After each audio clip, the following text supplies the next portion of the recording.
As if the McCrispy couldn't get any better, Bacon and Ranch just entered the chat. The Bacon Ranch McCrispy, available at participating McDonald's for a limited time. Ba-da-ba-ba-ba.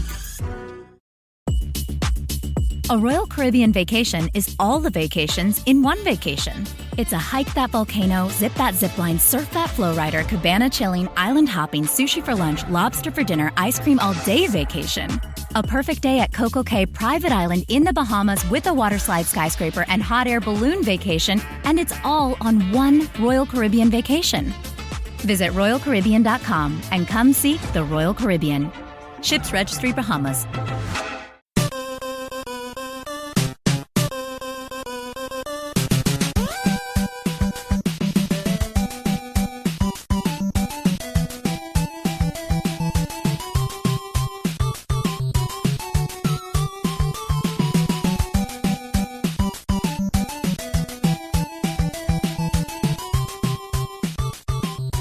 Welcome to the family here on Purple Mafia. I'm your host, Paladino Joey, or Joey Awajan. Purple Mafia is available on thesportstuff.com, iTunes, Stitcher, and Double Twist.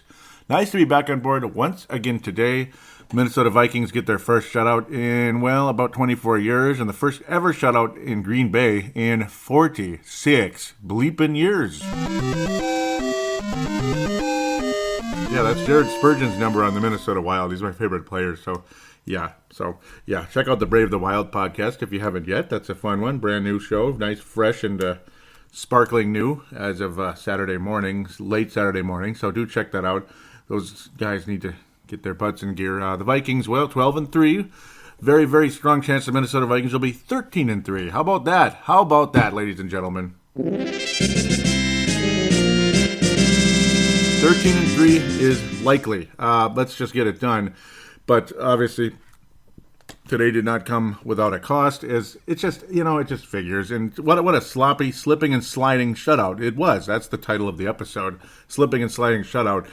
It just reeked of like someone's going to get hurt, this and that. And of course, multiple Packer players got hurt, some worse than others, this and that. Multiple Viking players got hurt, some worse than others.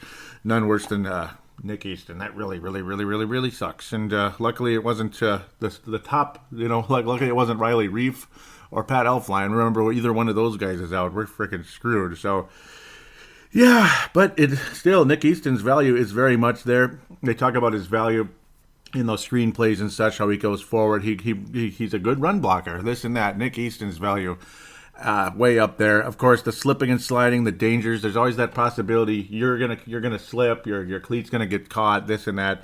And Nick Easton has a broken ankle, and broken enough that it needs surgery. So that really stinks. God, I'm not happy about that. I hate to jump in with the negative stuff, but well, a game like this, it was so ugly. There wasn't a whole lot. There isn't a whole lot of fun necessarily in it, other than we got the win and we're 12-3 and. The odds of getting a first-round bye are like insanely high. At least I would hope, because the Vikings could and should beat the Chicago Bears in U.S. Bank Stadium. At least they'll be in the safe confines of that building, maybe for, a long time, until the trophy is raised with a white and purple and gold jersey.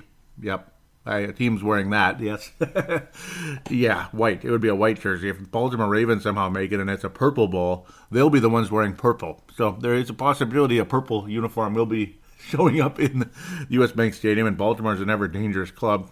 Don't think they'll get that far, but they've done it before. So, well, yeah, let's be the one that wins, though. Damn it, that's all I care about now. Let's get the damn ring. We got our bajillion division championships over the years. Yes, there were Green Bay's won it more often of late, but hey, in the 70s and the 80s, we won quite a few. Green Bay didn't win hardly any back in those days. The Bears and the Vikings were big rivals in the 80s. And by the 90s, there's Vikings and Packers, and ever since, it's pretty much Vikings and Packers. Occasional Bears or Lions division title, but very rare ever since about 92, when it was Vikings.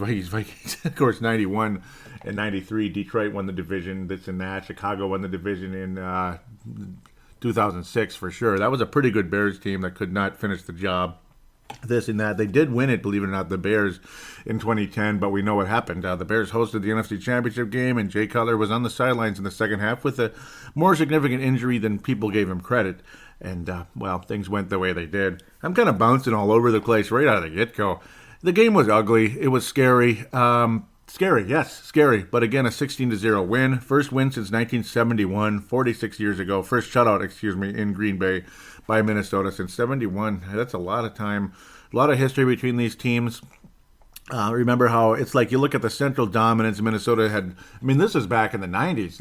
94, Minnesota already had 40-some wins over Detroit in the history. There was a very positive side for Minnesota versus Detroit. Chicago was still pretty positive. And Green Bay, regardless how icky they were in the 70s and 80s, it was always about 500 back and forth, 50-50 between Vikings, Packers. No matter who was the good team, who was the bad team. So that was the good news.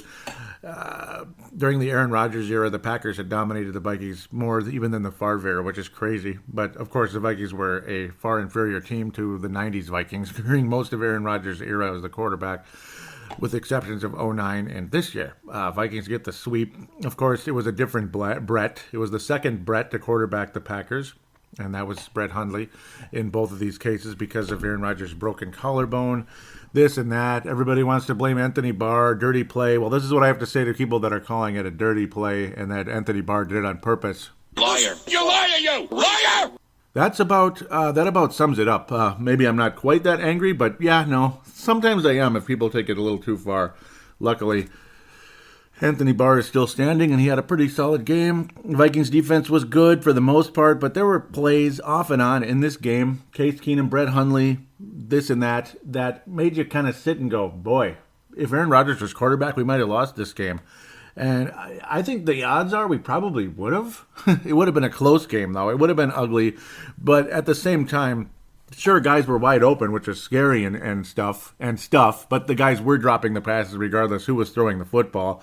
Brett Hundley did not get justice in this game in terms of his receivers were letting him down, and a lot of bad luck as well. Now, of course, great plays by the Vikings defense is part of it. When you're going against a defense like this, you got to make some spectacular plays in order to even complete some of those passes. Every time it looked like the Packers were going to score, they'd either turn it over on downs or turn it over. Brett Hundley threw the interception to Mr. Harrison Smith, and then it went much later in the game to end the game when the Packers had another chance to try to score. It looked like there was a promise, but then Harrison Smith picked that off and pretty much wrapped it up, and Keenum did the whole Neal effect. Both quarterbacks' accuracy was horribly bad because, well, it's a combination. It's the cold. I mean, it was just a nasty game. How Eli Manning pulled it off to the level he did, especially being a guy from Louisiana in Eli Manning, I don't know. He just did. And that was, again, Ice Bowl 2 back in 2007. Quite an amazing effort, but that guy is as clutch as it gets.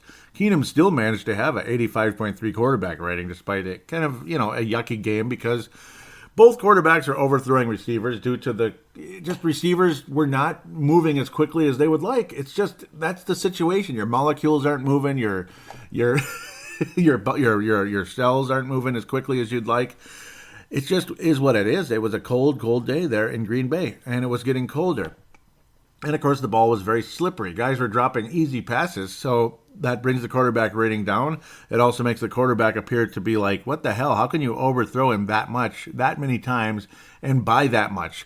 The Vikings cornerbacks obviously did a great job throughout the day, as Xavier Rhodes is one of the best cornerbacks in Vikings history already. I mean, he is that good, and he is top 3 probably cornerback in the NFL right now. He's that good. It's just it's been an amazing feat.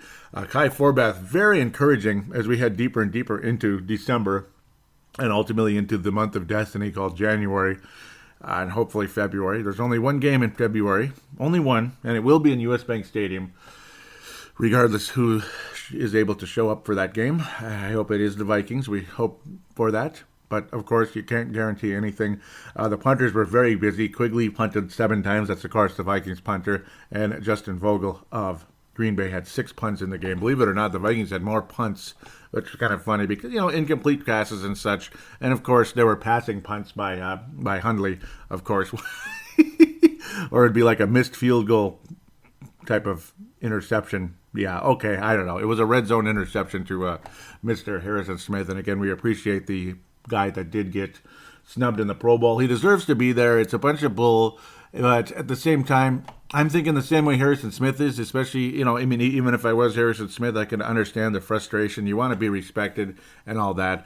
But it kind of is what it is. You want the ring more than anything else. Absolutely want that damn ring, and that's what it's all about. So there it is. Jerick McKinnon was solid throughout the day.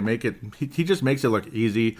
He was better than Latavius Murray, but Murray did get the majority of the snaps because it's kind of smash mouth, run the ball, get the clock, get the hell out of there without any more injuries, without anybody else's ankle getting caught in the shuffle, or knee, God forbid. And of course, Mr. McDermott as well, the long snapper for the Minnesota Vikings, looked like he broke his wrist, but he was actually holding his arm in place because of the shoulder was partially dislocated. Yikes. Partially dislocated shoulder. David Morgan took care of the long snapping. David Morgan, the tight end, who actually had a nice little game. He had a nice little play after a short catch, which led to a first down. He broke 2 tackles. Very impressive by David Morgan. He should be a Fred Tarkenton candidate, believe it or not, because he did a good job with the long snapping, somewhere a little high, but he got the job done. He got the ball to the punter. No crazy bullcrap happened. And, Kai Forbath made everything, including a 49-yarder in the cold outside. So, Kai Forbath, I'm very happy to see Kai Forbath getting that consistency back. And because, I liked Kai Forbath before he started to get a little bit goofy in the mid parts of the season.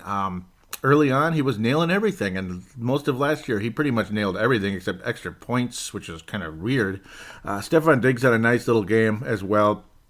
Very nice at drawing the pass interference. Vikings, of course, failed to get in the end zone on their first drive of the game. Green Bay couldn't do jack diddly most of the way, which is good. That's what happens when you have a defense that's this good. And, of course, Brett Hundley has very little success in Green Bay. Again, if receivers were able to hang on to the ball, but I'm sure the ball felt like a rock coming at you, and a rock with an icy glaze on it as well. It was just slipping everywhere.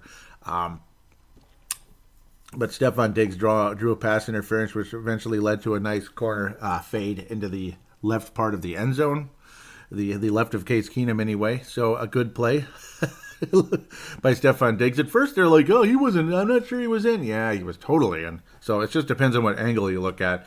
When you look at the back angle, it's like, I don't know. It's hard to tell. But when you look at the side angle, it's like, oh, duh, of course he was in. He was totally in. Like a whole yard in. He was that far away from the white paint. So, yeah, easy call. Obviously, touchdown Minnesota, Stephon Diggs, the only touchdown of the game. And after that, it was just field goals, and we appreciate that. We appreciate Kai Forbath nailing the 49-yarder. That was a nice test, and he got it. It wasn't a perfect kick. It was a bit to the left, but it was to the left the whole time. It wasn't like it curved or anything. It just went through, and that's what matters. He didn't have to bang it off the edge or anything like that. Jarius Wright almost had a huge play, but couldn't hang on. That was heartbreaking, unfortunately.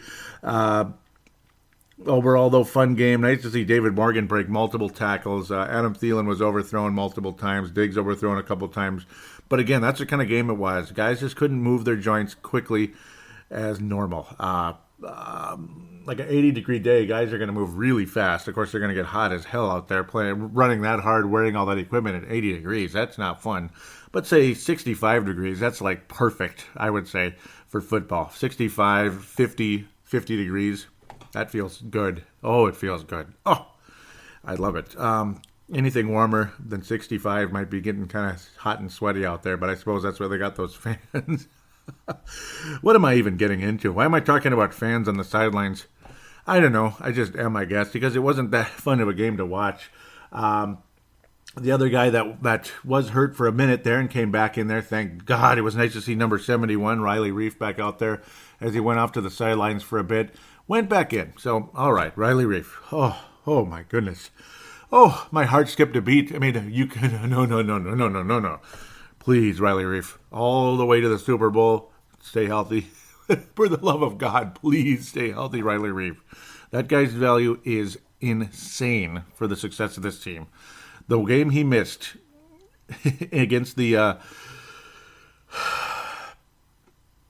least the extent of that game against Carolina, when he missed significant time with that injury. He missed most of that game with that ankle injury.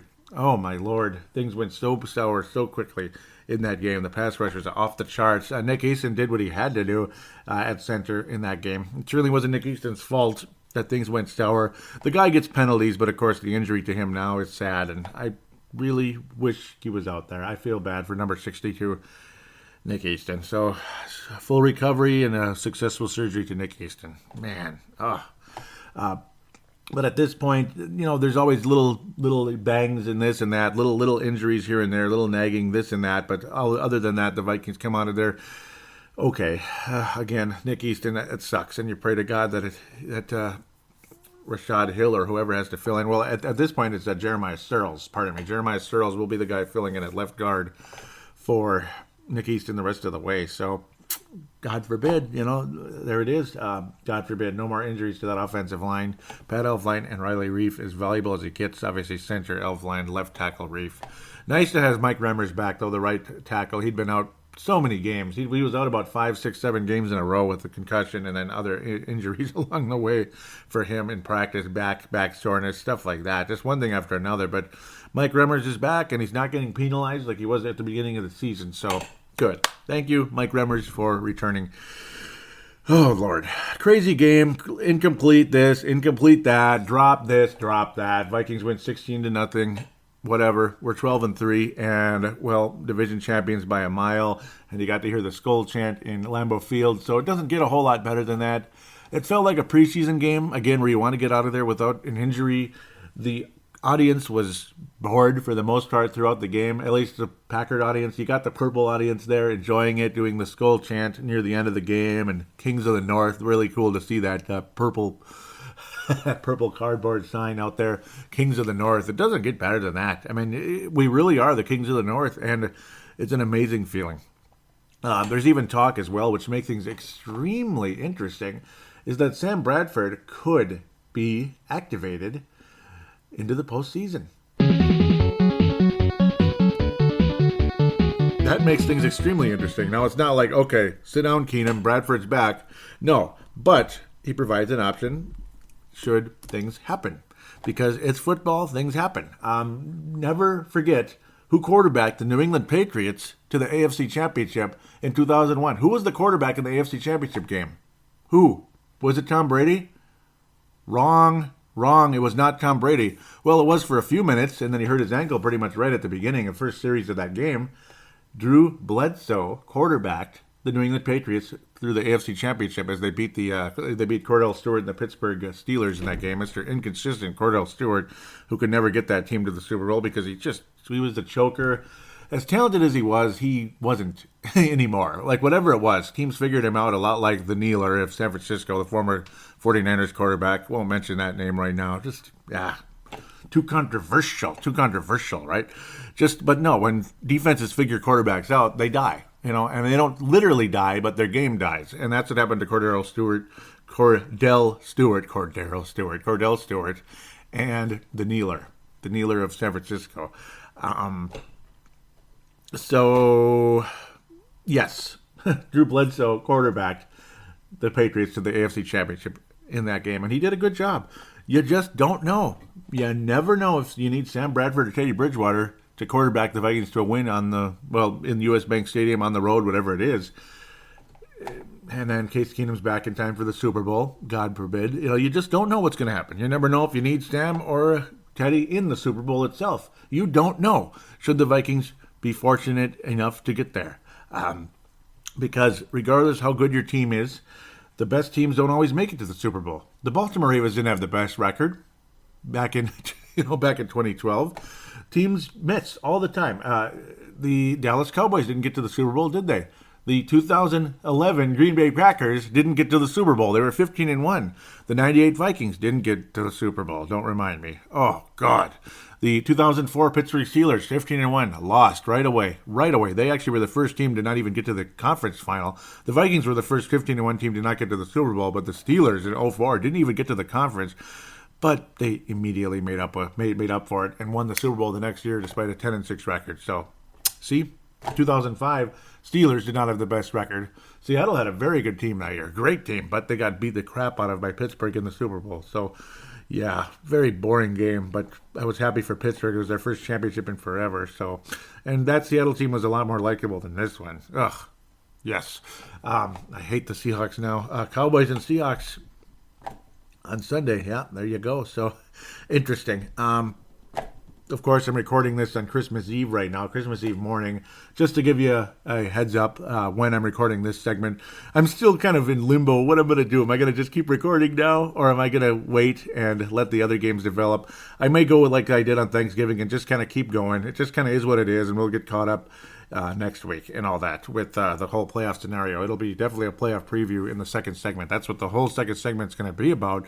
We probably won't even know who the Vikings will be playing in the playoffs next week because, well, the Vikings more than likely will be in the second round. So somebody needs to win a game to even come to U.S. Bank Stadium, God willing.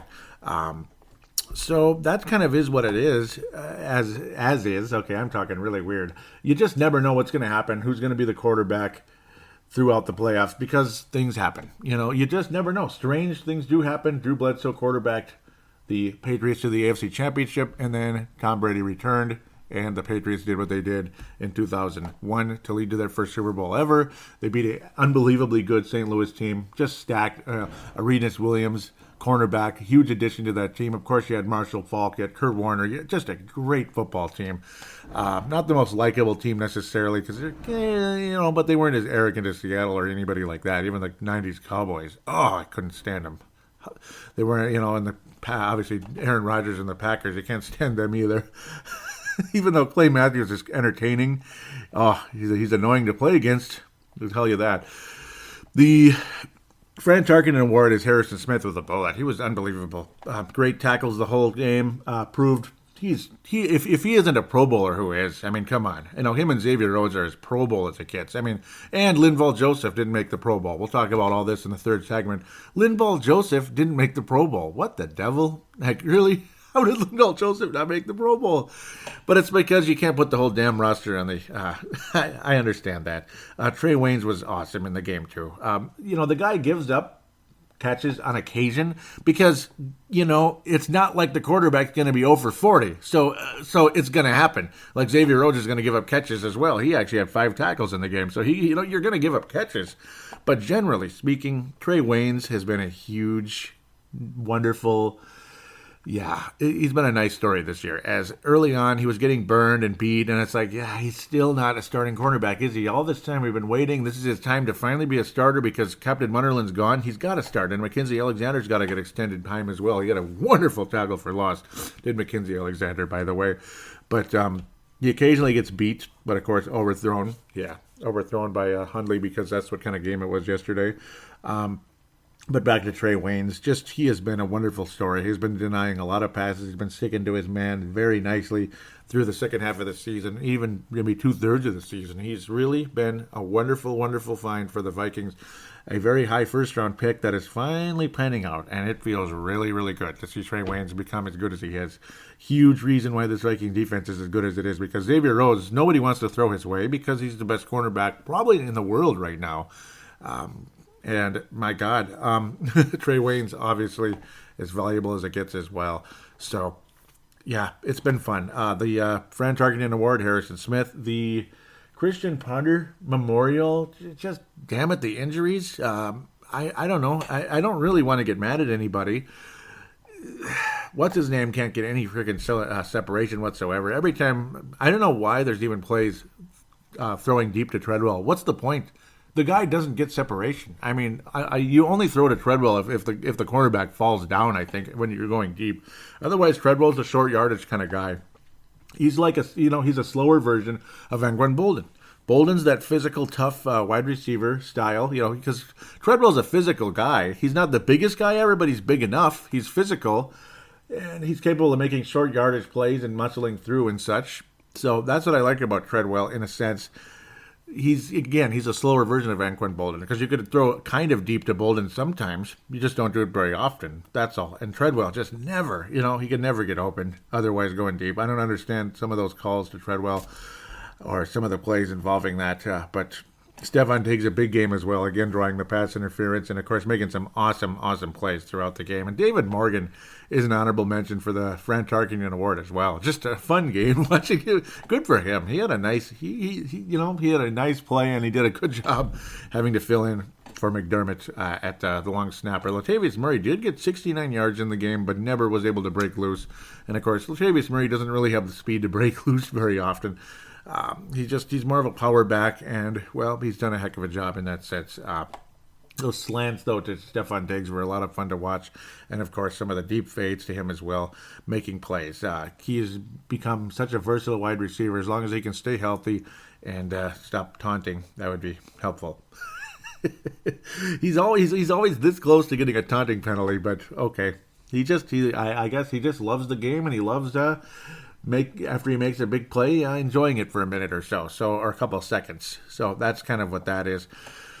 Apologize, if it's kind of a weird game review, kind of all over the place, because it's just a weird game. This was a weird game, but lots of fun little topics here and there to talk about throughout the team in general right now, and that's kind of the gist of this version of Purple Mafia, I would have to say. So awards given, game reviewed, 16-0, 12-3. Chicago Bears come to town. The Chicago Bears come to town, and the Minnesota Vikings will more than likely have their best record since 1998.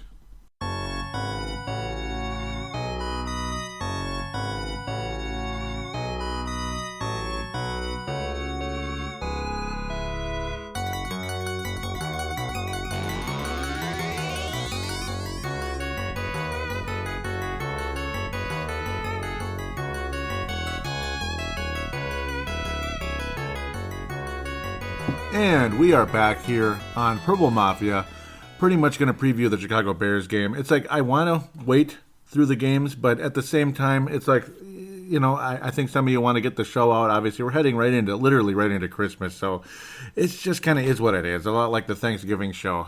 It's like you guys you just want to get the show going. You want to listen. You want to download it. You want to get to it. All that. So I think that's just kind of the way the situation is. Otherwise, I'd probably have to record tomorrow morning. So, which I wouldn't mind doing, but I don't know. It's just kind of the way this show is going to have to be. It's a unique situation. You don't always get Christmas on Monday morning. So Christmas Eve, Sunday, Monday morning. It happens once every 6-7 years, whatever. Detroit's going to play Cincinnati. I expect the Lions to win that game. So they'll be 9-6. Their chances of making the playoffs will be, they'll be alive, but very tough because you got New Orleans and Carolina and LA, Atlanta. Atlanta's the only team that teams may catch. They are 9-5. They did their job this past week, as now the Greenbay Packers are eliminated from the postseason. They did their job in a lot of ways, eliminating the Packers and putting Detroit, Seattle, and Dallas all on the brink here. Any of them lose, they're done. I think Detroit wins, and then Seattle and Dallas are playing. A lot of us want Seattle out because Russell Wilson is dangerous. I feel the Dallas Cowboys are ever beatable. So if the Cowboys do survive, at least into next weekend, I'm not too scared of them. And we know the Vikings can beat Atlanta because they have beaten Atlanta. Atlanta does have the upper hand on the Dallas Cowboys. So I'm still talking playoff picture. So it's still a worthwhile segment in that sense. Obviously, there's not a whole lot of exciting stuff to talk about the Bears. We'll get about them in a couple seconds here. Obviously, you got to preview the game and everything and wrap things up. And then next week's show will be a big old playoff preview and hoping for the best there. Los Angeles and Tennessee will be playing. We'll probably see the Rams get to 11-5, 12-4. More than likely, very unlikely they're going to be 10-6. Kansas City has Miami. Miami's always weird and quirky. You never know what's going to happen there. Buffalo, New England. Buffalo's always kind of a pain in the butt. Thorn in the side for the AFC's leading New England Patriots. You never know. And Buffalo has got a lot to play for. They have the upper hand on the Chargers because the Chargers lost last weekend. Kansas City versus Buffalo for a possible playoff berth. Obviously, Baltimore and Tennessee as well, kind of hanging in there. It's going to be very interesting to see how things take place. Atlanta and New Orleans again. Wow, Atlanta and New Orleans again. New Orleans could be, very good chance New Orleans may end up finishing the season 12-4. So very tough battle for the Atlanta Falcons, but they have already beaten the Saints earlier this year, but this time it's in the the Superdome there in New Orleans, the ever-renovated Superdome. LA against the LA Chargers this time against the New York Jets. Very winnable game for the Chargers, and they have to win. The best record they could possibly have is 9-7. Washington, Denver, yuck, who cares? Tampa Bay, Carolina, great. You know what that means? Carolina's going to keep knocking on the door. They're trying to get that first-round bye, boy, and they have the tiebreaker against the Minnesota Vikings. Jacksonville's got 12-4 written all over them. Wow. good on them. They're going to have a hell of a time getting a bye. But then again, you just never know. Dallas, Seattle, one of them will be eliminated in that game. Literally, that's the end. Cowboys host the game. I think the Cowboys win. That's my first take there. Arizona, New York, Giants, who cares? Garbage. Pittsburgh and Houston. Well, Houston's just done. They're decimated. They're 4-10. That's too bad. Bill O'Brien and, of course, Mr. Jack Del Rio probably in trouble, hoping for the Oakland Raiders to beat the Philadelphia Eagles, but I don't know. I don't think their chances are real good. The Raiders suck right now, and it's in Philadelphia. Nick Foles is doing a good job. That's quite unfortunate. Steelers will probably win their game. They'll be 12-3. Philadelphia will probably be 13-2, and then you hope the Dallas Cowboys can knock off the Philadelphia Eagles, because the Cowboys will have a lot to play for if they beat the Seattle Seahawks, and I think they will. So hopefully the Dallas Cowboys can get the job done against the Philadelphia Eagles, and then, well, we'll just have to wait and see what happens after that. Baltimore beat up on the former. It's the Baltimore Bowl. See, usually it's interesting. Baltimore in Cleveland, the whole thing, when the Baltimore Ravens play the Cleveland Browns, it's the Brown Bowl. And then this is the Baltimore Bowl, because now Baltimore is playing against the Indianapolis Colts. So the Ravens have all kinds of connections in that sense. The Ravens in the city of Baltimore, the Baltimore Ravens in general, have all kinds of connections. They have multiple bowls. This is the Baltimore Bowl, the former Baltimore team, the Colts, getting beat up pretty bad by the Baltimore Ravens, who would be in the playoffs at this moment. Joe Flacco improved greatly since coming to U.S. Bank Stadium, and he had no problem with the Baltimore Colts, right? Okay, I'm sorry, the Indianapolis Colts. Frank Gore still playing. He did well. He did pretty well for a team that's behind, too. 68 yards, 4 yards a carry. Good for him in that sense, at least. But at the end of the day, Mike Wallace and the Baltimore Ravens got the job done. Mike Wallace had concussion protocol against the Vikings. He was very frustrated. He wanted to beat us, and things did not go well in that game. But Baltimore very much alive and well in the AFC playoff picture. They would be in today. So good on them. A team that's not in the playoff picture, a team that's still struggling, still looking for an identity. They have their quarterback of the future, but he doesn't look like much now. And Mitchell Trubisky, the Chicago Bears, are 4-10, and I'm imitating Carl Gerbschmidt, even though he's not a Bears fan. But it's funny the way he says it. Akeem Hicks has 8 sacks on the season to lead the Bears. A couple of players have interceptions on the Bears. Only one of them with 2. That's Eddie Jackson. Kendall Wright is the leading receiver, but boy, it's tough to be a leading receiver on the Chicago Bears. They have the worst passing offense in the NFL and the second worst total offense in the NFL. So it's pretty depressing. But the running game is good. They're trying to be old school just by default. Not necessarily they're trying, but that's their only way right now.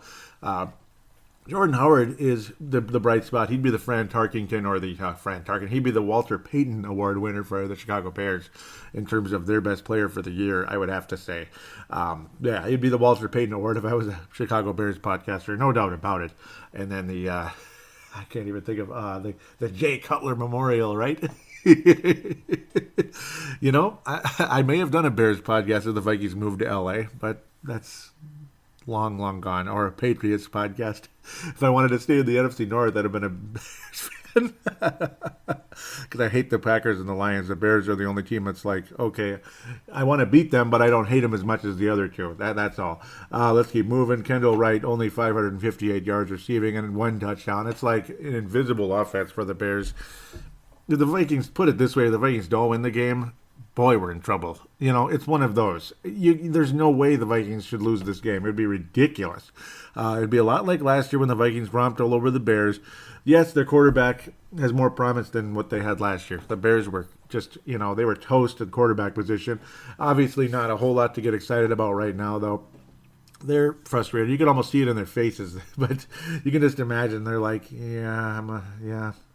it's a proud franchise from long ago, as a Christmas song says. But, I don't know. It's not looking good. Jordan Howard, again, he's the Walter Payton Award winner for that club. He's averaging about 4.5 yards a carry. He's easily the best player on the team right now, most productive player on the team. The brightest future is Mitchell Trubisky, but again, you're not seeing it right now. The offensive line is not done a good job protecting Mitchell Trubisky. But, I mean, it's just a team in general, all kinds of facets. You need improvements everywhere. First-round pick, I'd probably go with offensive line or wide receiver, but offensive line because you can get receivers everywhere. There's good receivers all over the NFL draft, and there's even good receivers in free agency. You know, I mean, if I'm a Bears fan, I'm going offensive line like crazy. Pray to God for that, and even maybe draft a young backup quarterback. Hope to renegotiate with Mike Glennon, bring that contract down just a little bit. I mean, yeah, that's crazy. No, no way are you keeping Mike Glennon at that contract. What were they thinking? I mean, oh my goodness. The Vikings signed Case Keenum for about $2 million for a 1-year contract. 1 year, $2 million. It's like, here, take it or leave it, Case. Take it or leave it, Case. You were you quarterbacked that crappy Rams team for 10 games, and you're just out there, $2 million. Well, and it's like, but at the same time, it's like, okay, nice solid backup at least. At least he's been a starter for a little while here and there. He's had some reps. And then you're bringing Mike Glennon to the Chicago Bears for, $13 million? Like, what the hell is that crap? $13 million, and then you get the frickin' Osweiler to the Houston Texans for $17 million. So it's weird. It's a weird league, and Case Keenum is going to get a pretty nice, sexy paycheck, I think. Mike Glennon and Osweiler, I can't even imagine those contracts, what the hell teams were thinking when they signed them. Osweiler's obviously, things are a little different now, and whatever, we'll get off that topic for the moment. Mike Glennon, they got to renegotiate or tell him to pack his bags and hope to God they can sign the next Case Keenum, the Chicago Bears. If Mitchell Trubisky goes down or is just not up to the task right away going into next season, they got to hope he's going to be better. Of course, you can get wide receivers in the draft and free agency. It can be done. Obviously, defense and offensive line. Defense and offensive line, if I'm a Bears fan, this and that. See, now I'm really talking about the Bears. Hardcore Bear discussion here. Now, of course, I'm not naming names that much because it's not free agency. It's not the draft. They have pieces. I mean, Zach Miller's, obviously, he's missed a lot of time, this and that. That didn't help. Tariq Cohen's okay, obviously. Kendall Wright's all right. Yeah, okay, that sounded cute. There's pieces on the team. Obviously, Jordan Howard's a stud. He's an okay receiving back. He's more of a full running back, but he'll block. He'll be part of the passing game. But then again, the passing game itself just isn't up to task right now, and that's one of the reasons why Jordan Howard isn't displaying some of those nice numbers he had previously with the Jay Cutlers and such. It's just Jay Cutler was so ever mediocre and inconsistent, unreliable, this and that, despite his definite talent. That's why the Bears never achieved a whole lot other than 2010 when they did win the division. They got to the NFC Championship game, but they just kind of laid an egg, and I don't know. They didn't look good in that game. The Packers just kind of finished the job there. It wasn't too hard for them, the Greenbay Packers in Soldier Field that day, way back in, it was January 2011 at the time, but yeah. Long story short, the Minnesota Vikings can and will beat the Chicago Bears, and the Minnesota Vikings will finish 13-3. Will at minimum have the number 2 bye in the conference. We hope to God the Raiders and the Cowboys can shock the world, and the Eagles finish 12-4. Wouldn't that be amazing? That would be great. And there it is. Then you're guaranteed home field advantage. But we'll talk about this again next week. Regardless of the Vikings do not have home field advantage in terms of the number 1 seed, there's still a very, very strong possibility the Vikings will host the NFC Championship game because of the Eagles getting beat in the second round, by whoever it is. Is it you never know, an upstart Atlanta team? Carolina's as dangerous as they are, though chances are the Carolina Panthers might end up coming here. Or the Saints. It's going to be the Saints or the Panthers probably coming here. That's my guess. And then the Saints or the Panthers will possibly eliminate the Eagles in Veterans Stadium, but, whatever, over there in Philadelphia. But we'll see what happens. But, it's going to be an interesting scenario that's going to lead up into the future for the Philadelphia Eagles and the Minnesota Vikings as we head possibly to the Super Bowl. And I kept calling it Veterans Stadium. It's Lincoln Financial Field. It's like, I'm like, Lincoln Financial Field. It's like I knew that, but then I get stuck in the past all the time. I keep calling where the Lions play the Silver Dome, and that's a long bleeping time ago. I mean, but I'm stuck in the past sometimes. I can't help it. I've called the NFC North the NFC Central. it happens. When you're around a sport as long as I've been, it's going to happen. I mean, you're going to call where the Lakers play the Great Western Forum sometimes, even though Staples Center constantly gets shoved down your throat because it's just the greatest city of all time and the greatest team and the greatest this and the greatest. Yeah, they're so great. But, stuff happens. So it is what it is there. The Bears, again, Packers and Bears, it's weird to see them sucking as bad as they are. The Bears, not so much because they've had some bad seasons, boy. And, it's a team that one day will be better. And it does happen. The Bears did get better. They got to the Super Bowl, for crying out loud, in 2006, and they deserved to be there. But they ran into a team that was hotter than them. They're a little bit better and definitely hotter. And that's what happens. That was the Baltimore/Indianapolis Colts that beat the Bears in that one. Obviously, it was a pretty close rivalry there in terms of Indiana and Chicago. They have that rivalry with the NBA and college and all that. You got Illinois and Indiana. There's a rivalry there forever. The Pacers and Bulls, all that. So you had a little bit of that going on, even though they're in different conferences. And so it was interesting to have two states that are right on top of each other playing the Super Bowl. Kind of cool, and we're happy for them. Vikings will win the football game. It's not going to be the highest scoring game ever, even though the Vikings will put up points. You're going to see Teddy Bridgewater in the game. I would be surprised if you don't. I would be shocked if the Vikings do not see Teddy Bridgewater in the game, particularly as the Vikings wrap up the number 2 seed in the NFC. I would be beyond shocked if the Vikings are number 3. I'd be furious, actually, if the Vikings are the number 3 seed in the NFC. I'd be irate, quite frankly. I do not want to be number 3 again. It's just, screw that crap. Get the first round bye, and let's be one game away from the conference championship. Final score will be, it's going to be kind of like the Cincinnati game, I think. Maybe not quite as high scoring. We'll go with like 28-7, something like that. 28-7 Minnesota will get 4 touchdowns in the game. Maybe 31, you add a field goal from Kai Forbath or some weird, who knows. But I'm going to pick a 28-7. Minnesota should beat Chicago soundly in U.S. Bank Stadium. Teddy Bridgewater will play, and Teddy Bridgewater will throw a touchdown pass in the game. At least the 4th touchdown of the game will be Teddy Bridgewater. First 3, maybe 1 or 2 from Keenum, and then a running play or something. Maybe even some type of pick 6 or fumble 6 with the Bears, because the Bears do fumble. Obviously, Mitchell Trubisky does get turnovers. He throws interceptions, and he's fumbled 3 times, or he's fumbled 9 total, but lost 3. Mike Glennon fumbled 3, lost 3 fumbles in only 4 games. That's horrible. I'm sure they want to keep Mitchell Trubisky in there, get him some more and more reps, and coming into next season, see what happens. Ultimately, though, Minnesota 28-7. Minnesota will win the game, and Teddy Bridgewater will throw a touchdown pass. So we'll take a quick break and hear from you guys out there. Mad Martin makes his mad return to the fan interaction segment.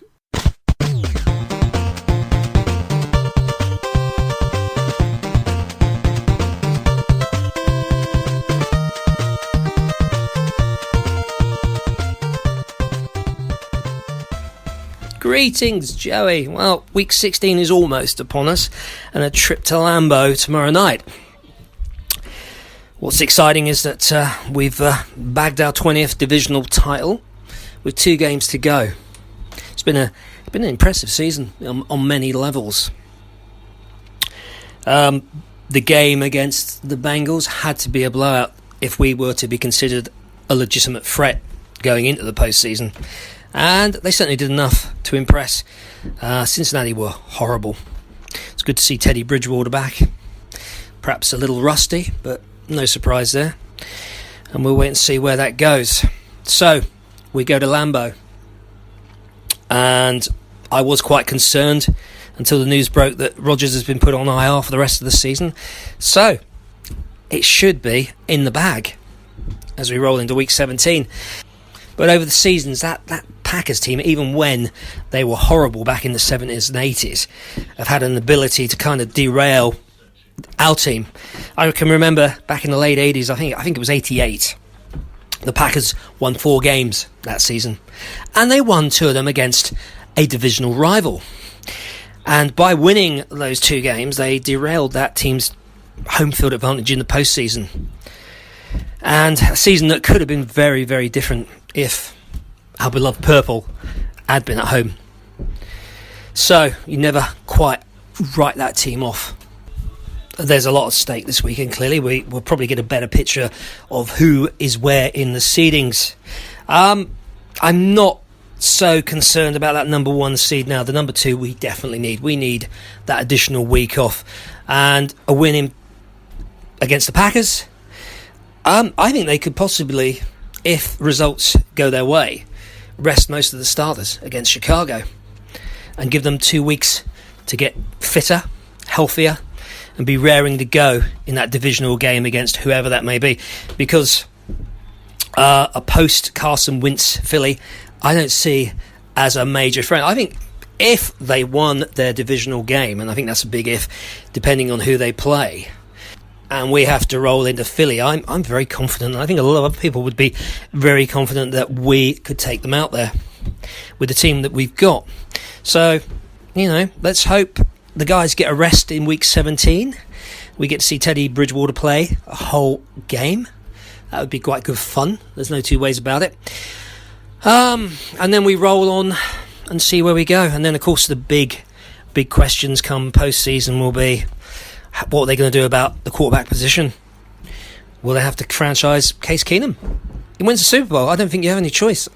You franchise him, you get the deal done, and then you work on it the rest of the year. We have the other 2 quarterbacks. Yes, we have a richness at that spot. But equally, there are a lot of free agents on the defensive side of the team as well coming up. And how do you keep them? How do you keep them within the salary cap? Spielman and the front office have got a hell of a lot of work to do this postseason, and I hope they make the right decisions. Right. Merry Christmas, Joey. And personally, can I just say, a diamond-encrusted star to you, my friend, for all the hard work you've done this year yet again. Some very good, entertaining podcasts. I always do enjoy your take on the purple. Unlike many of the other sort of radio series or shows you can listen to in podcast land or even on local radio, I have to say I don't have a great deal of time to listen to very many, but I always find yours informative. So, Merry Christmas to you. I hope you have a peaceful and enjoyable festive season. And also to all my fellow purple brothers and sisters out there, have a lovely Christmas. Take it easy, guys. Another victory awaits us. Let's take those Packers down. Skull.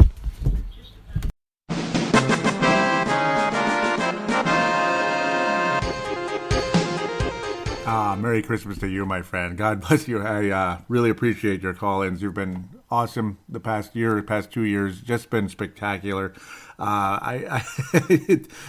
Your call-ins, the value to this show are worth their weight in gold, without a doubt. So I appreciate it so much. Diamond encrusted star. Wow, that's a big one. So thank you very much. I appreciate that. I'm able to bring entertainment and value to you through the airwaves, be it podcasting here.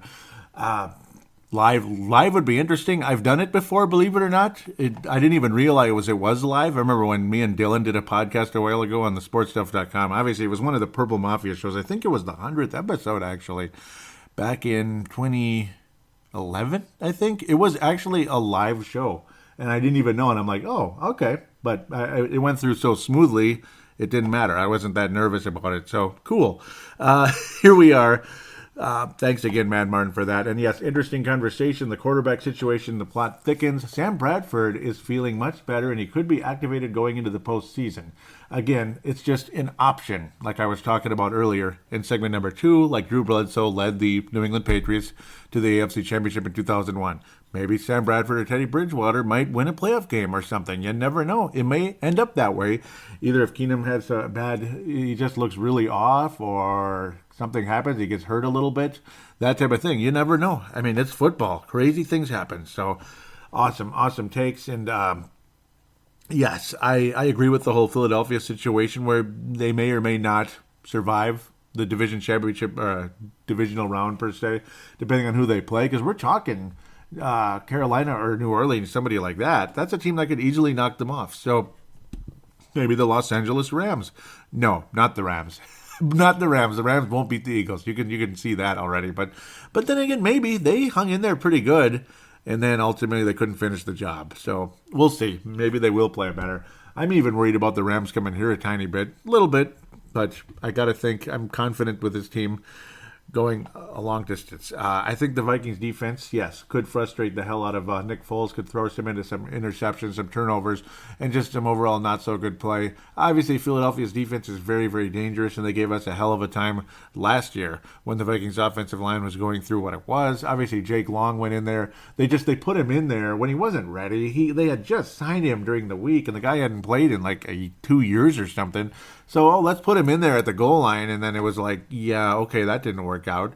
You put him in there at the goal line. That's ultimately, I think, where there was a heated discussion between Mike Zimmer and Norv Turner, and later that week, Norv Turner was no longer the offensive coordinator for the Vikings. I wouldn't be surprised if there was this isn't working out, that type of conversation. Sit down, this isn't working out, Norv. Yeah, one of those.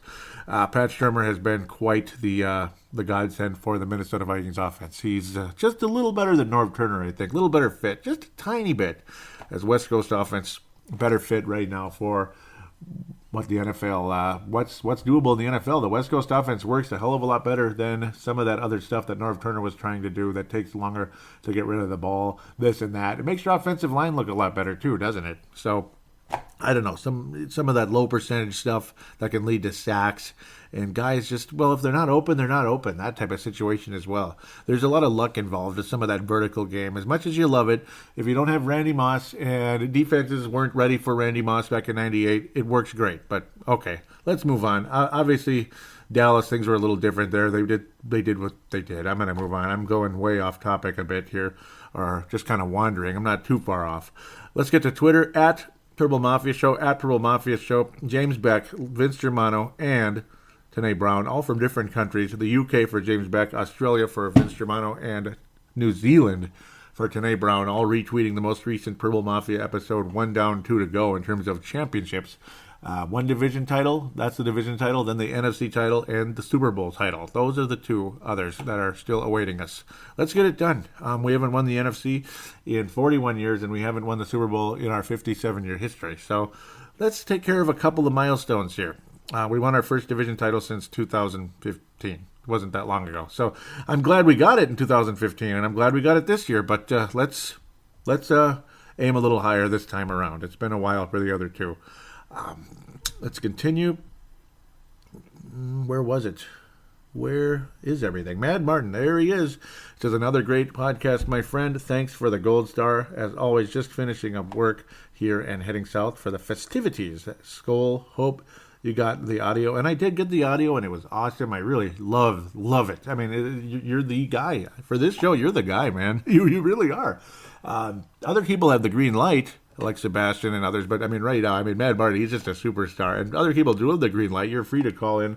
Brent Jacobson mentioned he was going to call in. Maybe if it comes to it, if he did call, and I didn't get it from Dylan, because I kept checking. I even texted Dylan, but if he did call, Brent Jacobson did call, Brent locally here in Minnesota, Twin Cities, Lakeville area, did call in, and ultimately Dylan wasn't able to get it to me because he's a busy guy, is Dylan over there in Northern Cal. Plus, it's a little earlier there than it is here. That's kind of an issue, too, sometimes.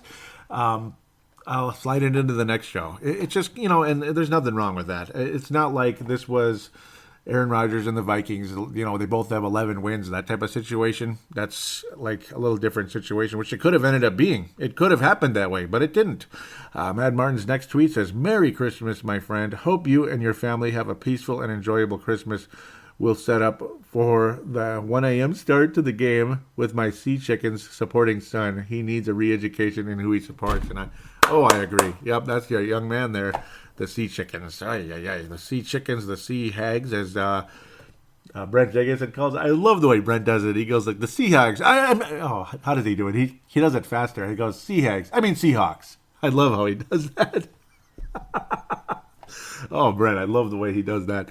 Hope to hear from Brent as well, too. But, and Martin is a superstar, man. Continues, he says, divisional matchups are always odd, and the Packers would love nothing more than to derail the purple efforts to get a week off in the postseason. They cannot afford to mail this game in. And, it almost seemed like both teams kind of did in a way. They couldn't wait to get off the field and not get injured, and I kind of don't blame them in that sense. But, boy, yeah, it wasn't a fun, pretty game, but the Vikings did have more urge to win, I get the feeling. And that was an interesting take you also mentioned. I don't want to leave this unmentioned. That 1988 season where the Packers derailed the Vikings. They won 4 games that year, and 2 of them were against Minnesota. And, yes, that's the division matchup. It's a pain in the butt sometimes. Regardless how awful the Packers were back then, and the Vikings had very high aspirations. They were in the NFC Championship game the year before. The Vikings had a pretty good, promising record going into 88. They end up not getting home field advantage. They end up going to San Francisco, and not winning the game. So, yeah, that was disappointing. The Vikings upset San Francisco in 1987. That was more fun. You upset the Saints, you upset the Rams, you upset the 49ers, and almost upset the frickin' Redskins. God, I hate that team. They always knock us off in those big games back in the day. Hated them. And then the Redskins coasted to a Super Bowl championship over a overmatched Denver team. The Vikings would have won the Super Bowl in 1975 over an overmatched Denver team and the Vikings would have won the Super Bowl in 87. So those are 2 years for sure the Vikings would have won. In 09, I'm pretty solid, pretty strong feeling the Vikings would have beat Jim Caldwell's Colts. It wasn't Tony Dungy's Colts; it was Caldwell's Colts. There's a difference. There was more of a hunger with that 06 Colts team than the 09 team. As good as Peyton Manning was, and he always beat the Vikings, but I think the 09 Vikings would have won the Super Bowl. I feel pretty good about that. The way the Saints pretty much beat the crap out of them in that game. They beat the crap out of the Colts in that game, and the Vikings were beating the crap out of the Saints if they weren't fumbling the bleeping ball away. I mean, it was the season of giving, I guess. Okay, not funny anymore. It really never was. It's not funny, is it? Mad Martin continues, says, good start, but I would have liked 7. Yep. He says, another 3 and out. D is fired up. I should have hit the sack. Almost 2 a.m. here. Yep. Nice little image here, graphic here, where it's a Viking character holding a division championship hat going to a Packer fan. Yep, that's right. Yep, like a Santa Claus type of thing. A gift for the Packers. Yep. Want to see more from the O, but yeah, 10-zip is a good start. Packers playing hard. I'm officially nervous on this one. Tanae Brown was retweeting what I was saying, and he was saying Skull, Kings of the North. And Rick Schmidt also liking and retweeting what I had to say there about it was the Vikings' first shutout since December 93 versus Detroit. First in Greenbay since 1971. That was way, way, way, way, way back. That was Joe Kapp. Joe Kapp was the quarterback back in those days because Francis was quarterbacking the Giants at that stage. Pretty crazy to imagine. Vikings got back to the Super Bowl when Sir Francis came back. Vikings traded him away because Norm Van Brocken was an idiot. And then Minnesota Vikings make a trade with the New York Giants a few years later, reacquire Mr. Francis Tarkington, who had already become one of the greatest quarterbacks of all time during his stint with the Giants, piling up the yardage and touchdowns, which put him very much at the top of greatest quarterbacks of all time back in those days. Mad Martin wraps up Twitter, says, cold games have that way of being horrible, but it's a win, my friend. Have a Merry Christmas. And Merry Christmas to you, Mad Martin, as well. Dave Martin, Mad Martin out of Northern Scotland. And I love that you say Merry Christmas instead of Happy Holidays, Happy Holidays, Happy Holidays. And you can say Happy Holidays all you want, but include Christmas. All of you out there that say it. To me, it sounds better. It's not meant to be disrespectful to other people's religion, this and that. It's celebrating Christmas as Christmas, not as the holidays. I just think it has more meaning when you say Merry Christmas. So there's more heart involved in it. To Facebook, we will give a quick shout out to MN Vikings Haven. MN Vikings Haven. In-game threads and during the week news, off-season news, this and that. Fun page to get on and conversate with others out there. Do give that page a like. They are kind enough to allow me to post links to Purple Mafia, so I am more than obliged to give them a shout-out and encourage you to join. And a lot of you have joined that page, actually.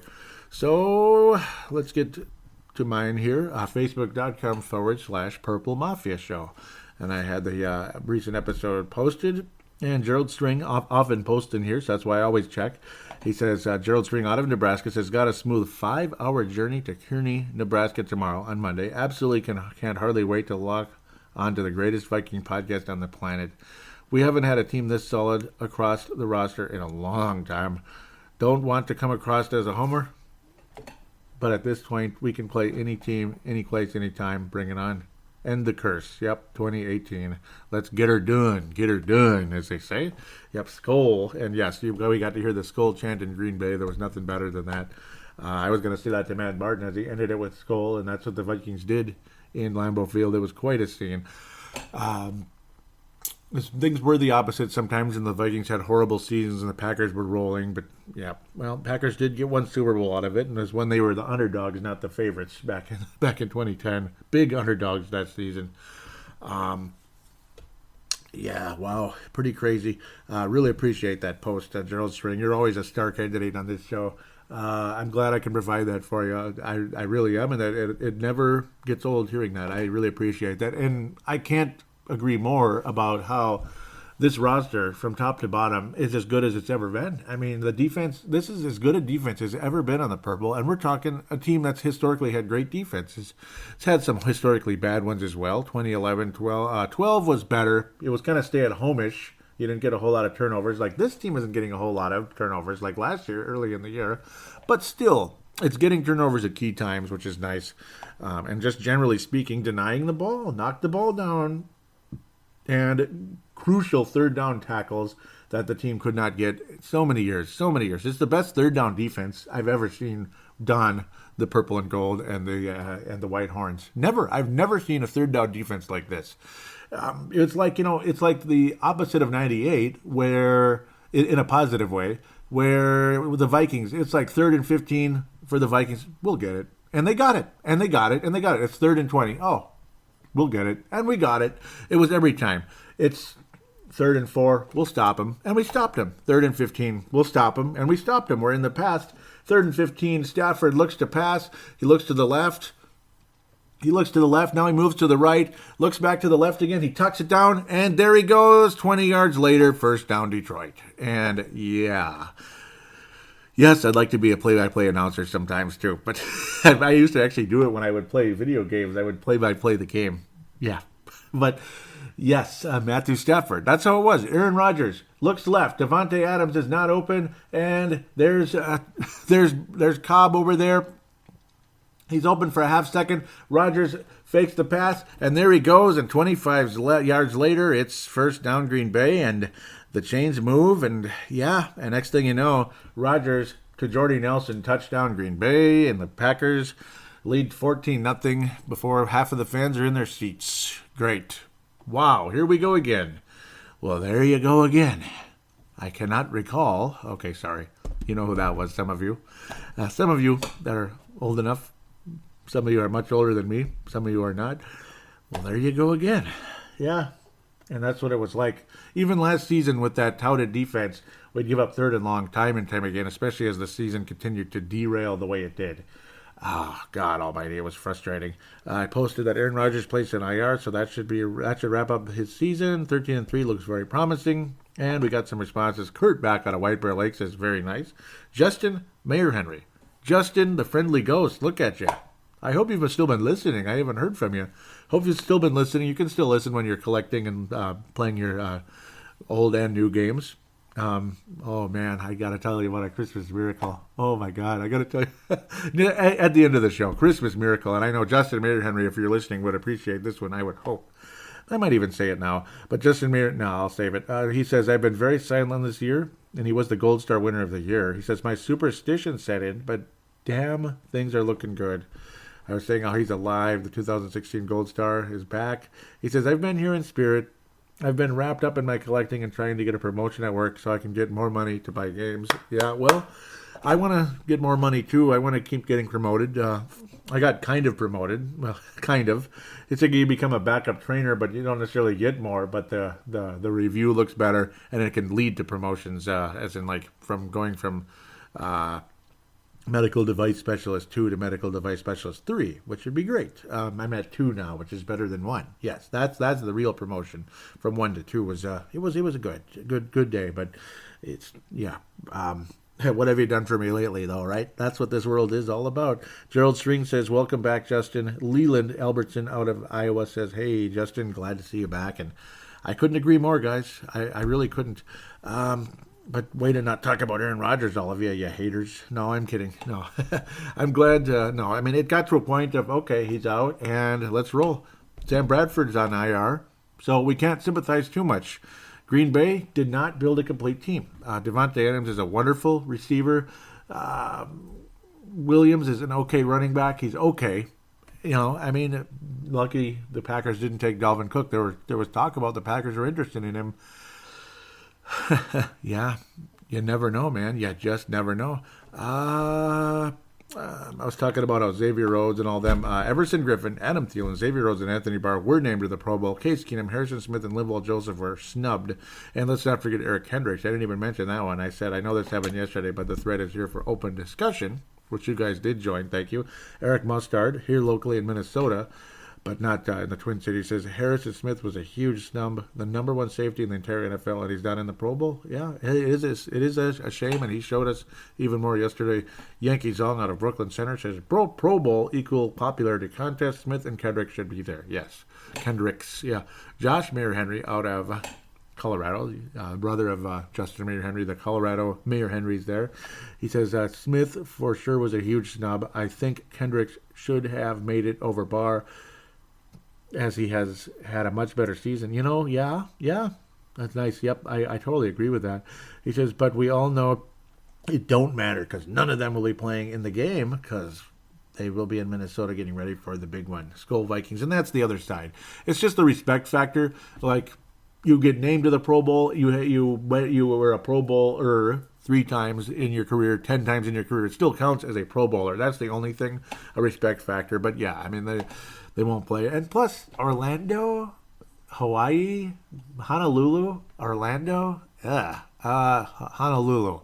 Yeah, Honolulu. Let's see, Orlando, no, Honolulu. Why are we in Orlando? Why? I don't understand it. Honolulu sounds a lot more fun than Orlando. Okay. Jacob Etterheim says, I think Kendricks, Riley Reef, Elfline, and Rudolph were also snubbed. Yeah, I mean, it's like half of the roster could actually freaking be there. Heck, Trey Waynes was almost good enough, but I don't know, maybe one day. Let's continue. Gerald String out of Nebraska, like I said, says, yeah, okay, here we go. Probably the best thing you can do to a good team is give them a reason for revenge. Linval and Harry, are you kidding me? Fine, doesn't matter. They'll be playing in the Super Bowl anyway, so screw it and watch and learn. Screw it, watch and learn. Those two guys are going to be biting heads off through the playoffs. Ladies and gentlemen, Harry and Linval will be key studs that help make this happen. Kill the Hex 2016. Yeah, Linval is so key. I mean, yesterday, it's like you just saw what he's so capable of. He's being blocked. He's pushing the lineman back like you're supposed to do. And he uses his other arm to make the key tackle on Williams for the Green Bay Packers. That was pretty awesome. Pretty awesome. Yeah. Gerald String says, well, thanks, Joey. You just had to go and push my button. Still love you, man, no matter what. LMAO, come on. Vikes, screw the Pro Bowl anyway.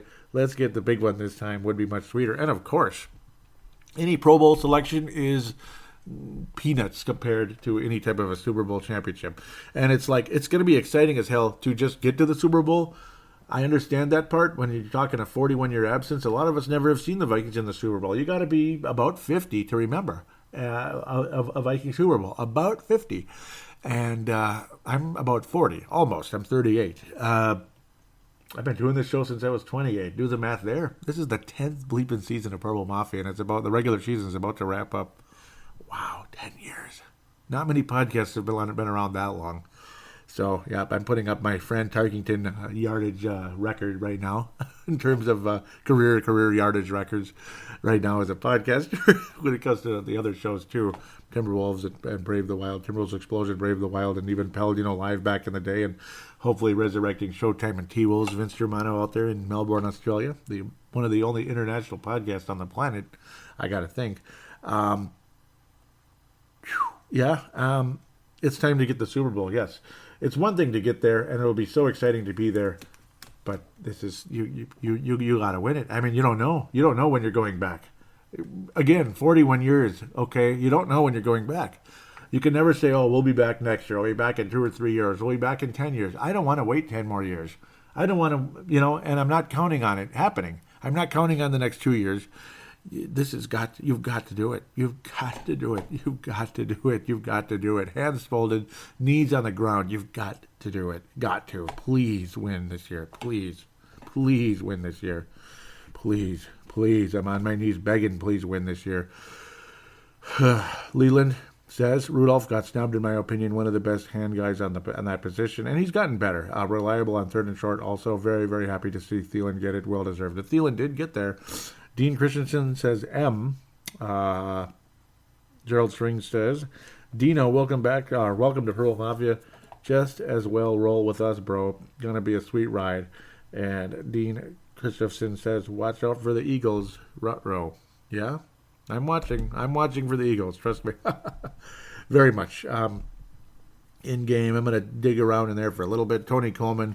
Yep, guys like Tony Coleman, Cedric Paulding, you guys are just wonderful for this show. I appreciate you so much. Tony Coleman's a definite Hall of Famer for Purple Mafia. As again, we will be announcing our first Hall of Fame class, and then we'll go from there. And there'll be 6 in the inaugural, and then years after that, every year after that, it'll either be 4 or 3, something like that every year. So people that aren't on the first 6, it's mostly because some of those guys were there from either the beginning or very close to the beginning, so you can kind of guess who's going to be in. Yeah, but some of you that are just elite superstars, you're still going to get in, just, maybe a year or something. And I know you don't wake up in the morning worrying if you're going to be on a podcast Hall of Fame list. I get that. I kind of get that. But for some of you, it's fun, I'm sure, too. And it's meant to be fun. Tony Coleman says, I feel like Minnesota needs to score in this drive. I feel a lot less tense if it was 17-10. 3 is better than none. Cedric Paulding out of Mississippi. Tony Coleman's out of South Dakota. Cedric Paulding out of Mississippi says, I just want to win this game and stay healthy. We need to stop. We need to stop here. Come on. Defense and kind of back and forth. Tony Coleman was saying, Skull chanted Lambeau. I was waiting for it. Kurt Back loves it. Saying, yes, yes, yes. Dilly, dilly. Oh, my God, this is unbelievable. And, yes, it really was unbelievable. There's no doubt about it. Sebastian was saying same old bullshit, as that was how, we could not get the first down. It was frustrating. And some of the defense as well was up and down and irritating. Jordy Nelson was hurt as well during the game. I don't think it's anything majorly serious, but we'll see what happens. Sebastian Barton says, it's like now we don't want to tackle or dominate. Yeah, that was weird. It was weird. Brent Jacobson says, next score speaks loudly. If we get 7, it's over. If they get 3 or 7, it's game on. Skull, and that being the Packers getting in there. The post-game thread as we near the end of the show here. Tony Coleman says, shutout in Lambeau, which is extremely rare. Brett McCarthy, also out of South Dakota, says, nice shutout. Sebastian Barton says, frustrating offense, but time to justify it next week against Chicago. Absolutely. And I said, hopefully, yes, we better.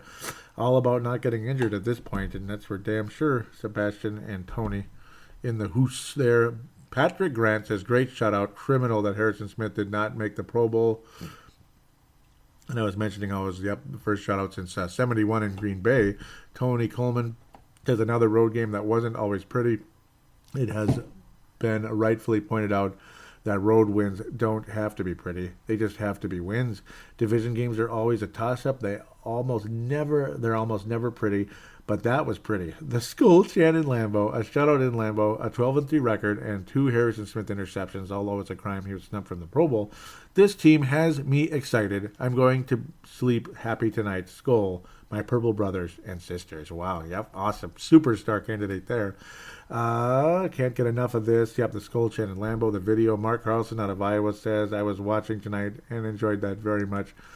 I only heard Go Pack Go a little bit at the beginning of the game. Guess those fans left at halftime and something like that. Yeah, it wasn't the same. It felt like a preseason game after that in terms of Packer fandom.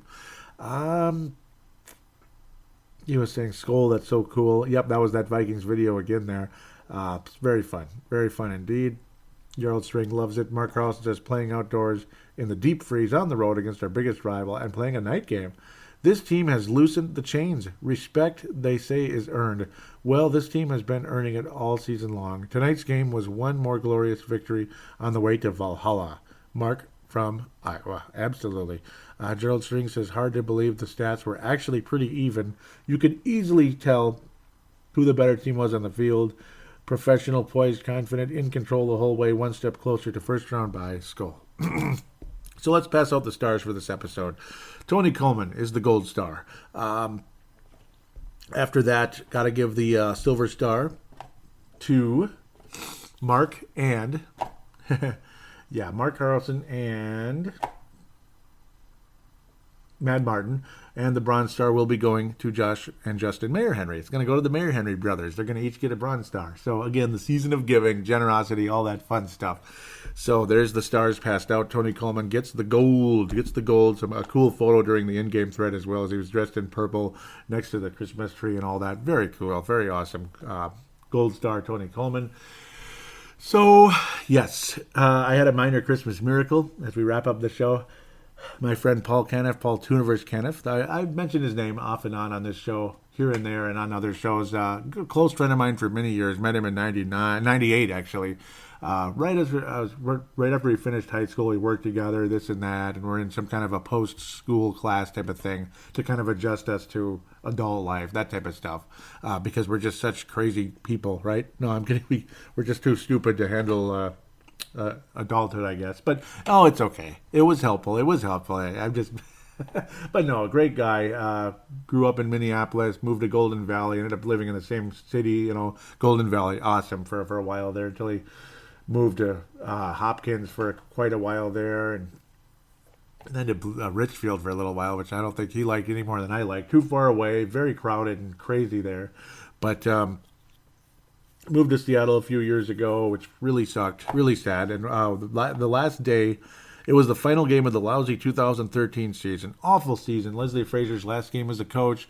We watched that game together. It was fun. He came over. We watched the Vikings rumble over the Bears, and immediately after that game, the Caterpillar machines, all that big construction work got started. It started despite how cold it was that winter, as that was an extremely cold winter. It was the last cold winter until this one, I think. We've had cold days, but this might end up being one of the better winters in a little while since that one. But yeah, the digging started and the cement started getting poured, all that good stuff for US Bank Stadium, and the destruction of the dome started literally minutes after that game, minutes after that football game. We hung out and all that stuff. We moved to Seattle that night. It was a bummer. Flew away, and that was it. So that long story's longer, but now we'll move on. I've been chasing after the NES Mini. A lot of you know about the NES Mini. It was like the Tickle Me Elmo of last Christmas season and all that, and never got it. And and then there was always re-releases here and there for the, on Best Buy and other websites, and they would last for seconds and it'd be gone. And one time on Best Buy, I didn't get the gray sold out online button. It was gold, and it said add to cart. I couldn't believe it. I added it, and it was gone. It was gone before I could even come close to finishing the transaction. So that never happened. This was last February at that point. Obviously, the release was back in November. I couldn't believe it. I was like 20 minutes late. Like, it was released at 4 in the afternoon on November 11th, 2016. Couldn't believe it. Gone already. Gone. Like, what? The NES Mini, again, extremely awesome. 30 NES games, HDMI, and it's just got this look to it that's so much better than any third-party garbage out there that so many other companies, little companies, startup companies made. HDMI compatible NES type things, and the color palette's messed up, and the sound might be messed up on some of them. Half of them, you can't even take the bleeping game out of the freaking machine without a freaking plier. I mean, it's just, I don't understand how you could make something so weird like that. But they were never that good. Okay, it's $40. NES ends up being so much better, this and that. The real NES Mini from Nintendo, this and that. And it just got to a point, then here comes April, and it's over. What do you mean it's over? And then several months later, they say, okay, it will be re-released. And then the Super Nintendo Classic came out, which is even better in a lot of ways. But obviously the NES, I have more special place in my heart than the Super Nintendo. But Super Nintendo is my second favorite system of all time. But you're talking Final Fantasy 6/3, Secret of Mana, other great games in HD quality, obviously. It's still the 16-bit sprite, everything, but it's HDMI, so it looks way better. Way, way better. Just amazing. You get all excited for it, and it's like it's the same old story. It's just Scalp City. People buy the hell out of it before you can even come near it, and they scalp it, and the prices are $200. Same thing with the NES Classic. Same old crap. And then I thought I had it last week with something, and it ended up being not legit, and I even had Wells Fargo block my check card for a while because they thought I was some person trying to commit fraud. So that was weird. I ended up clearing that up in a couple of minutes, thank God. I couldn't even use my check card anywhere for about a couple of hours there because I was like, they thought I was some guy committing fraud because there was some illegitimate website from China. Crazy. Don't buy a whole lot of stuff from China, by the way. Yeah, I don't know. There's a lot of scammers out there, boy. Whew.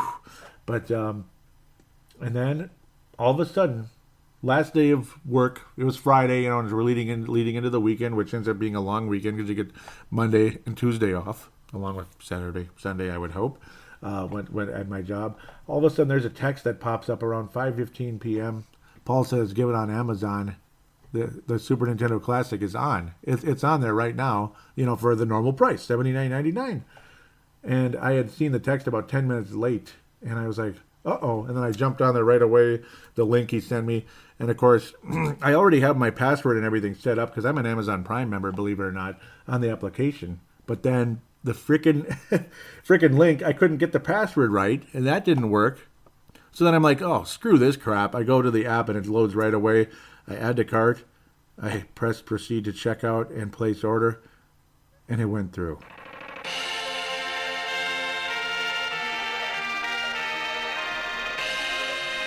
I couldn't believe it. It really happened. I really got a Super Nintendo Mini. Super Nintendo Classic, sorry. SNES Classic. I couldn't believe it. It really happened. I finally got it after all this nonsense, this drama, this disappointment with the NES Classic. And there's talk of that's going to be re-released in the summertime. So maybe I'll have a birthday miracle too, because my birthday's in late July. So right as that training camp gets started. So there's my little Christmas miracle for this year. So I'm finally getting the SNES Classic. I couldn't believe it. I got it. I got it. It said 90% had been claimed, whatever, but I got it. I got in. It's still on there. I think it went up to like 90 something, which isn't that bad in comparison, because other people would be selling it for 200 or plus, eBay, Amazon, whatever, but mostly third-party BS. And you never know what third-party. You just never know what you're going to get because it's like opening a box of chocolates. Ha ha ha. So funny, right? So it's Christmas, and that's my little Christmas miracle for this year. Fun. Very fun. Very cool. Can't believe it. Still shocked. And I hope all of you are having a wonderful Christmas, a wonderful New Year's, Hanukkah, and Kwanzaa as well. God bless everybody listening to this show. Please tell your friends about it if you could. I'd greatly, greatly appreciate it. Enjoy the cold weather. I like cold weather as long as it's not too windy. I love breeze in the summer, but in the winter, it's a little different story. It hurts. The summer, it's heaven. Heaven. Breeze is more important than anything else in the summertime. Anything. It's just a godsend. It came from heaven. It really did. Breeze, it came from heaven, but it came from hell in the winter, right? But a cold day without much wind isn't that bad. It actually feels refreshing, and you feel more awake, and in my opinion. You don't have to agree with me. It's just an opinion. Heck, maybe you guys hate the Super Nintendo and our Xbox One and PS4, and if you like anything from before 2010, you're a piece of crap. Well, no. I like stuff way before 2010, that's for sure. Way before 2010.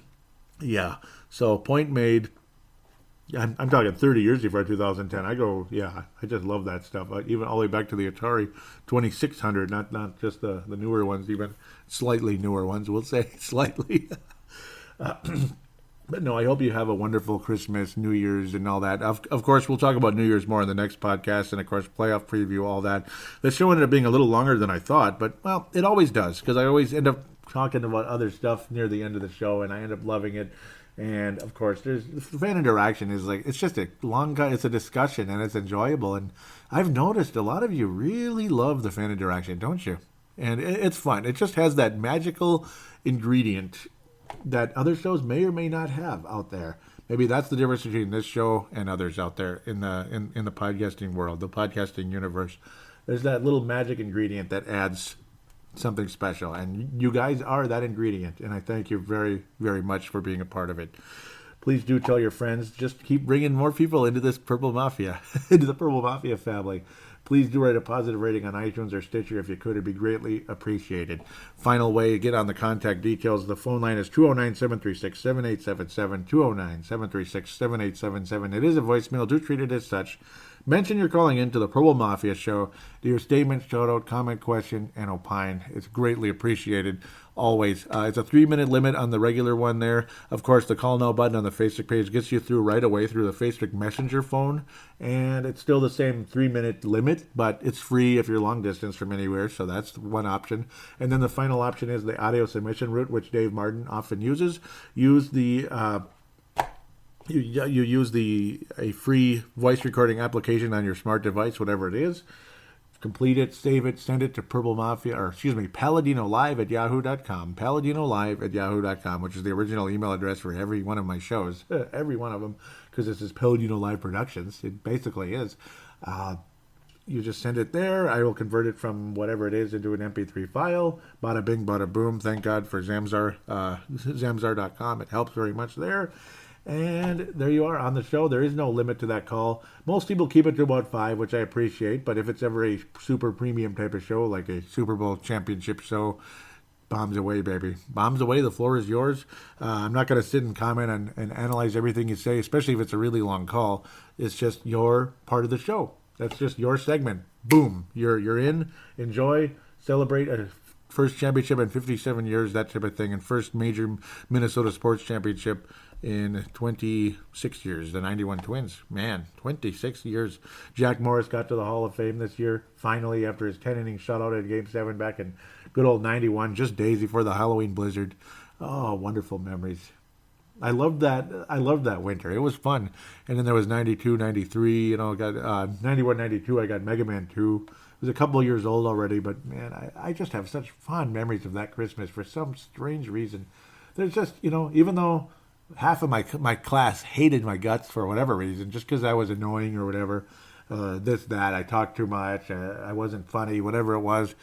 But I still have fond memories of that time for whatever reason. Because things were so enjoyable and there was such a special vibe. So I still appreciate it to this day. And of course, all the Christmases way before that were even better. So we'll leave that as is. Talking too much now. Thank you for listening. God bless you. We will talk to you next week with a 13-3 football team.